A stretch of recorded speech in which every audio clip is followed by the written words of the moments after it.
Pertanyaan saya adalah, kenapa agama berbeda-beda? Kenapa tidak hanya satu? Huzur bertanya, kamu kelas berapa? Kelas 5, kamu sudah membaca mengenai evolusi? Bagaimana awal mula terjadinya manusia? Awalnya hidup di hutan, hidup seperti hewan, lalu menjadi manusia, dan intelektualnya mulai meningkat. Oke? Nanti juga kamu akan mempelajari ini di kelas yang lebih tinggi. Itu disebut dengan evolusi manusia. Begitu juga telah terjadi evolusi agama. Ketika Allah Ta'ala melihat intelektual manusia masih terbatas pada zaman dulu, begitu juga sarananya, sehingga Allah Ta'ala menyampaikan sedikit perkara hikmah kepada mereka, lalu diutus Nabi kepada mereka, lalu secara perlahan-lahan, intelektual manusia semakin meningkat, lalu para Nabi diutus ke setiap daerah-daerah mereka untuk mencerahkan mereka. Dunia begitu luas, dan Allah Ta'ala mengutus para nabi ke tempat-tempat yang berbeda-beda, namun ajarannya sama, yakni para nabi mengajarkan untuk beribadah pada Allah Ta'ala dan mematuhi hukumnya, dan juga untuk berakhlak baik terhadap satu sama lain. Jadi, ajaran yang diberikan adalah sama di setiap tempat. Alat komunikasi pada zaman itu tidak seperti sekarang kan? Kamu memiliki HP, bisa berkomunikasi melalui sosial media, melalui WhatsApp, atau dengan telepon. Dan semua itu belum ada pada zaman itu kan? Untuk itu Nabi diutus di setiap daerah. Namun karena mereka semua berasal dari Allah Ta'ala, untuk itu membawa ajaran yang sama. Lalu ketika Allah Ta'ala memberikan intelektualitas yang lebih kepada manusia, mereka mendapatkan kesempatan yang lebih banyak untuk bersosial. Selanjutnya umat manusia mulai saling berinteraksi dengan penduduk kota lain. Dan Nabi pun mulai diutus di area-area tersebut. Seperti itulah Allah Ta'ala mengutus para nabinya ke setiap kaum untuk mengabarkan kepada manusia apa tujuan penciptaan mereka, yakni untuk beribadah kepada Allah Ta'ala, melakukan kebaikan, berakhlak baik, dan jangan berselisih satu sama lain, membicarakan yang baik-baik. Seperti itulah ketika dunia cakupannya semakin meluas, Allah Ta'ala pun semakin memperluas lagi ajaran para nabinya, dan mengutus para nabi ke setiap daerah. Untuk itu Allah Ta'ala mengutus Nabi Musa alaihissalam untuk kaum Bani Israel. Setelah itu mengutus nabi-nabi yang lain, lalu mengutus Nabi Isa alaihissalam, agar mereka yang telah melenceng dari ajaran dikumpulkan lagi dan digiring untuk mengikuti ajaran Nabi Musa.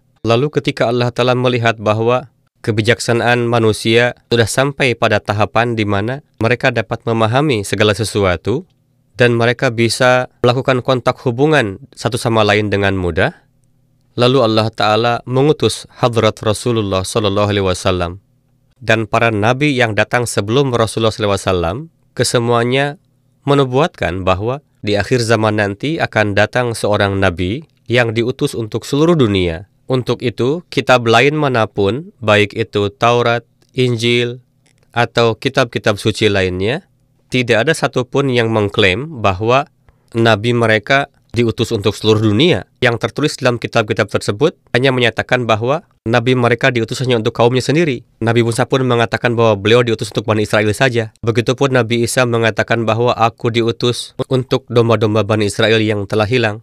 Oke? Untuk mengantarkan mereka pada jalan yang benar. Namun, di dalam Al-Quran Syarif difirmankan bahwa Rasulullah SAW diutus sebagai pembawa kabar suka dan peringatan untuk seluruh dunia. Ini sebagai Bashir dan Nazir. Dan hal itu telah dinubuatkan oleh para nabi-nabi terdahulu, dan Allah Ta'ala telah mengutus syariat terakhir melalui beliau. Dan mengenai syariat terakhir tersebut telah dikabarkan oleh para nabi terdahulu. Dan dikatakan bahwa ketika nabi itu datang, sebagaimana disebutkan di dalam Taurat dan juga Injil, bahwa jika nabi tersebut datang, kalian harus beriman. Itu adalah nabi untuk seluruh dunia. Untuk itu hanya Islam yang mengklaim bahwa nabinya untuk seluruh dunia. Tidak ada nabi lain yang mengklaim untuk seluruh dunia. Sesuai dengan sumber daya yang dimiliki manusia pada zaman itu, sejauh mana mereka bisa saling berhubungan, saling kontak, berjumpa, untuk area yang terbatas, nabi mereka datang untuk memberikan ajarannya. Mereka mengabarkan bahwa di akhir zaman akan datang nabi yang diutus untuk seluruh dunia. Untuk itu, sebelumnya Allah Ta'ala telah mempersiapkan umat manusia secara mental, secara perlahan-lahan, agar kalian bersiap bahwa akan datang nabi pembawa syariat yang terakhir di akhir zaman nanti. Bagaimanapun, setiap nabi memberikan ajaran yang sama, yakni berimanlah kepada Allah Ta'ala dan perlakukanlah satu sama lain dengan baik. Oke?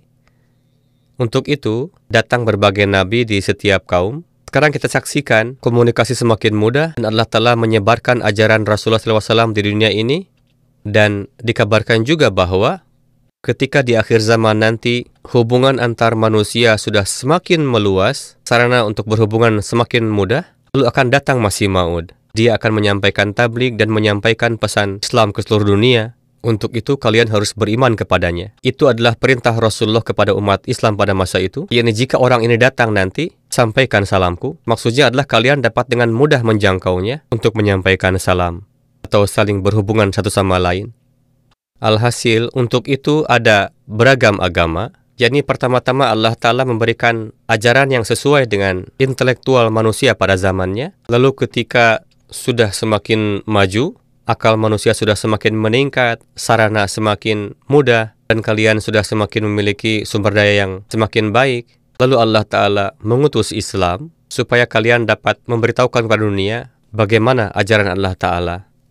Diutus bukan untuk berselisih. Kita mengimani segenap para nabi yang diutus, bahkan lebih dari umat Islam pada umumnya, para Ahmadi telah beriman kepada Hadrat Masih Maud alaihissalam.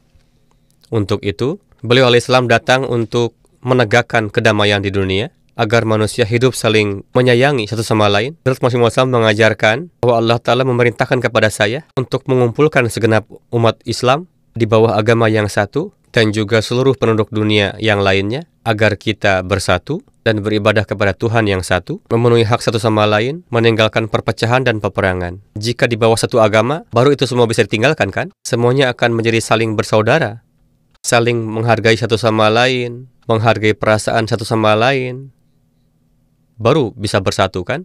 Itulah ajaran Islam. Adapun ajaran lain diberikan sesuai dengan kondisinya pada masa itu. Namun ajaran mendasar itulah bahwa Allah itu satu dan saling mengasihilah satu sama lain.